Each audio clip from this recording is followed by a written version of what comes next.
আসসালামু আলাইকুম প্রিয় শিক্ষার্থী, আমরা আজকে তোমাদেরকে কুডুমপুর উচ্চ বিদ্যালয়ের পক্ষ থেকে আন্তরিক শুভেচ্ছা ও অভিনন্দন জানাচ্ছি। ইতিমধ্যেই তোমরা তোমাদের নতুন সিলেবাস, পরিবর্তিত সিলেবাস পেয়েছ। আজ আমরা সেই সিলেবাসের আলোকেই আলোচনা করব। সেই আলোচনায় তোমাদেরকে স্বাগতম জানাচ্ছি।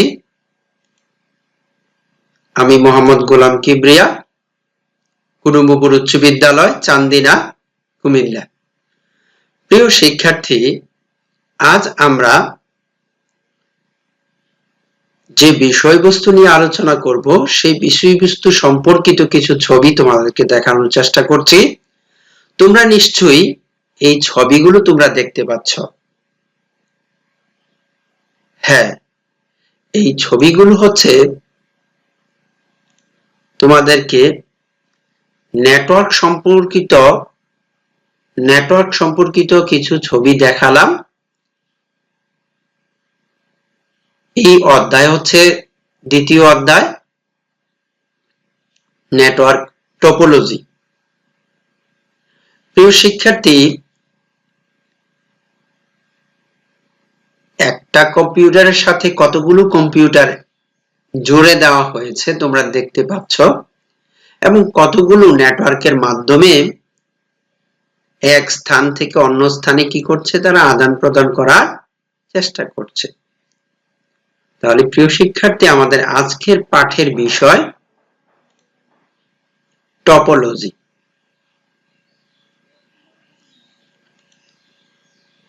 আমরা নেটওয়ার্ক টপোলজি কিছু দৃশ্য বা ছবি দেখলাম।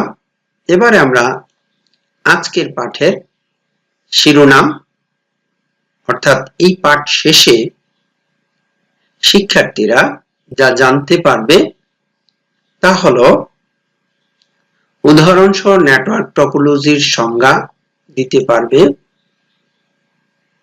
নেটওয়ার্ক এর সংজ্ঞা ও শ্রেণীকরণ করতে পারবে,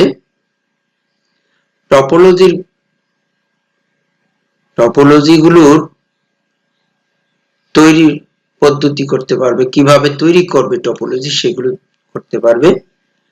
একক কাজ,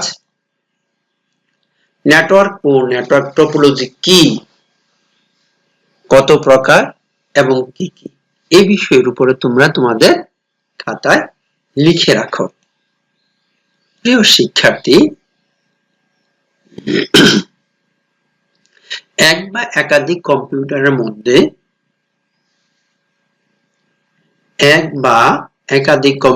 মধ্যে তথ্য আদান প্রদানের যে যোগাযোগের যে ব্যবস্থা, তাকে আমরা নেটওয়ার্ক বলি।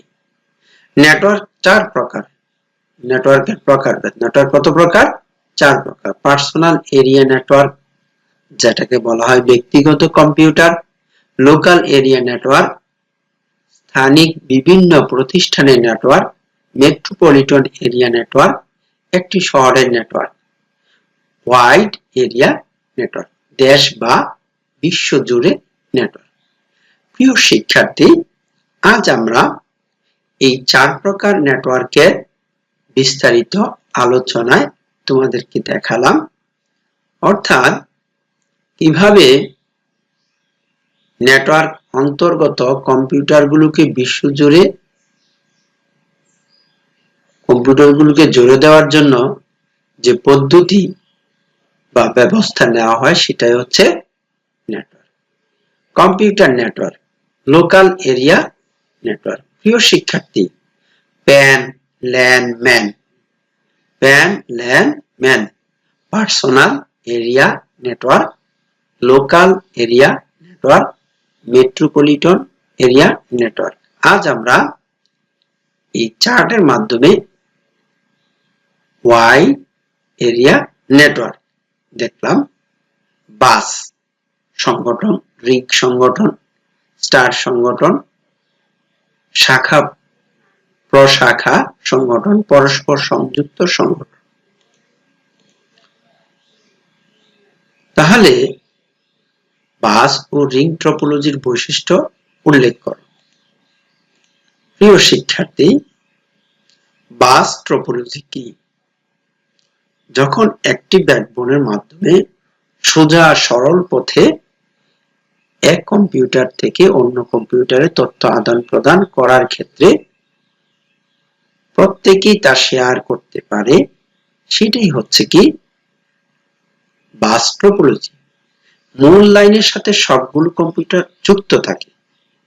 কোন কম্পিউটারের তথ্য পাঠালে তা সব কম্পিউটারে পৌঁছে যায়। মূল লাইন বা ব্যাকবোন নষ্ট হলে নেটওয়ার্ক অকেজো হয়ে যায়। প্রিয় শিক্ষার্থী, আমরা একটি দৃশ্য বা ছবি দেখতে পাচ্ছি। এই ছবিতে একটি চাকতির মধ্যে অনেকগুলো কম্পিউটার জুড়ে দেওয়া আছে। তাহলে এই কম্পিউটারের নাম হচ্ছে রিং টপোলজি।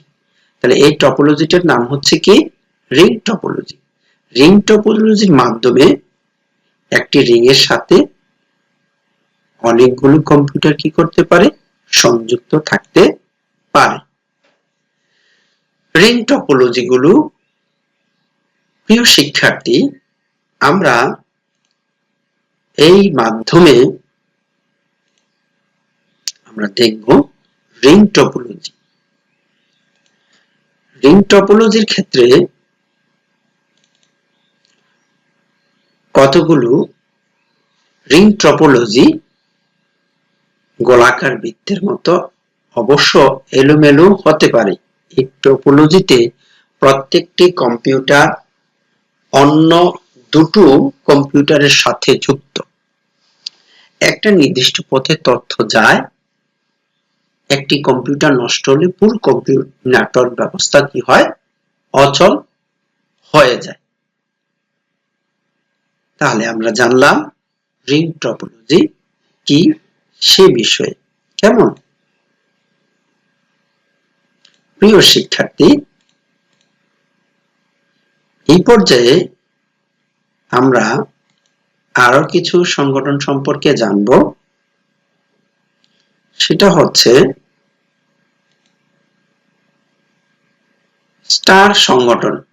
কোন নেটওয়ার্কে সবগুলো কম্পিউটার যদি একটি কেন্দ্রীয় হাব বা সুইচ এর সাথে যুক্ত হয় তাকে স্টার টপোলজি বলে। স্টার সংগঠন এই নেটওয়ার্ক সহজে ও তাড়াতাড়ি করা যায়। হাব বা সুইচ নষ্ট হলে নেটওয়ার্ক অচল হবে। একটি কম্পিউটার নষ্ট হলে নেটওয়ার্ক সচল থাকবে।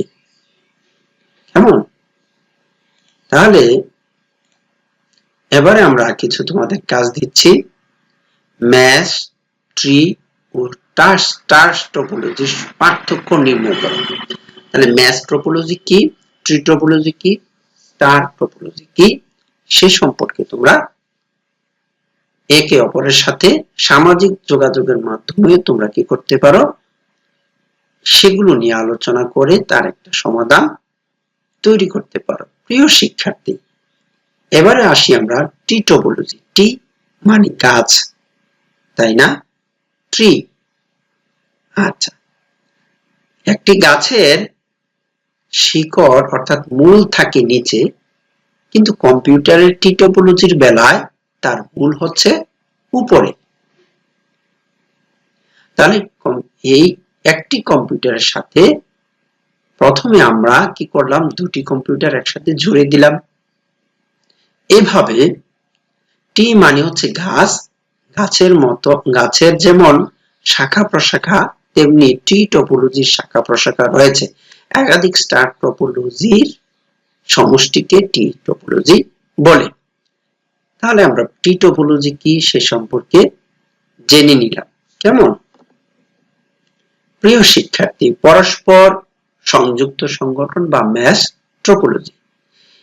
এই টপোলজিতে কম্পিউটারগুলো একটি আর একটির সাথে একাধিক পথে যুক্ত থাকে। প্রতিটি কম্পিউটার সরাসরি অন্য সবগুলো কম্পিউটারের সাথে যুক্ত থাকে তাকে কমপ্লিটস ম্যাশ বলে। তাহলে ম্যাশ টপোলজি সম্পর্কে আমরা কি করলাম, জেনে নিলাম। প্রিয় শিক্ষার্থী, এবারে তোমাদের কিছু কাজ দিই, তোমরা খাতায় সেগুলো লেখার চেষ্টা করবে। তোমাদেরকে পরবর্তী ক্লাসে নিশ্চয়ই এই টপোলজি সম্পর্কে আরো বিস্তারিত আমরা ক্লাস দেওয়ার চেষ্টা করব। তবে আজকের যে ক্লাসগুলো উপভোগ করেছ সেই ক্লাস থেকে তোমাদের যে প্রশ্নগুলো দিচ্ছি নিশ্চয়ই সেই প্রশ্নগুলো সমাধান চেষ্টা করবে। নেটওয়ার্ক কি, কত প্রকার, কি কি, নেটওয়ার্ক টপোলজি কি, কত প্রকার, কি কি, বাস, রিং, স্টার, ট্রি ও ম্যাশ টপোলজি কিভাবে তৈরি হয় সেগুলো তোমরা তোমাদের খাতায় লিখে সেগুলো বোঝার চেষ্টা করবে এবং আজকের ক্লাস থেকে যতটুকু তোমরা পেয়েছ পরবর্তী ক্লাসে আবারও আমরা তোমাদের কমেন্টস এবং তোমাদের অগ্রগতির উপর নির্ভর করে আমরা পরবর্তী ক্লাসকে সাজাবো, যাতে করে তোমরা সহজে আরো ভালোভাবে এই অধ্যায় অর্থাৎ দ্বিতীয় অধ্যায়ের টপোলজি অংশটুকু ভালোভাবে রপ্ত করতে পারো। প্রিয় শিক্ষার্থী, তোমাদেরকে বাড়িতে আরো কিছু কাজ দিচ্ছি। সবগুলো টপোলজির পোস্টার তৈরি করো, অর্থাৎ তোমরা নিজেরা পোস্টার গুলো তৈরি করবে। এই পোস্টারের মাধ্যমে বোঝার চেষ্টা করবে যে কিভাবে টপোলজি তৈরি হয়। তাহলে আজকের মতো বিদায় নিচ্ছি। কেমন? তোমরা ভালো থাকবে, সুস্থ থাকবে, সামাজিক দূরত্ব বজায় রাখবে।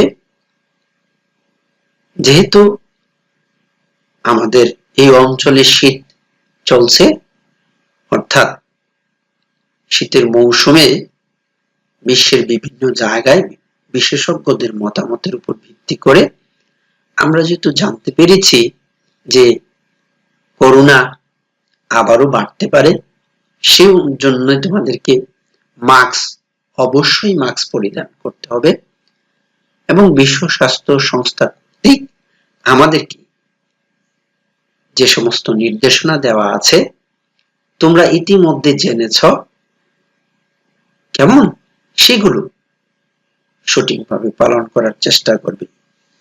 সে কোথায় তোমাদেরকে আজকের ক্লাস থেকে বিদায় নিচ্ছি। তার মানে এই নয় যে আমরা পরবর্তী ক্লাস আর নিব না, তবে অবশ্যই তোমাদেরকে আজকের ক্লাসের যে প্রশ্নগুলো দেওয়া আছে সেই প্রশ্নগুলো সমাধান করতে হবে। তবে আগামী ক্লাসে তোমাদের সাথে আবারও দেখা হবে, কেমন?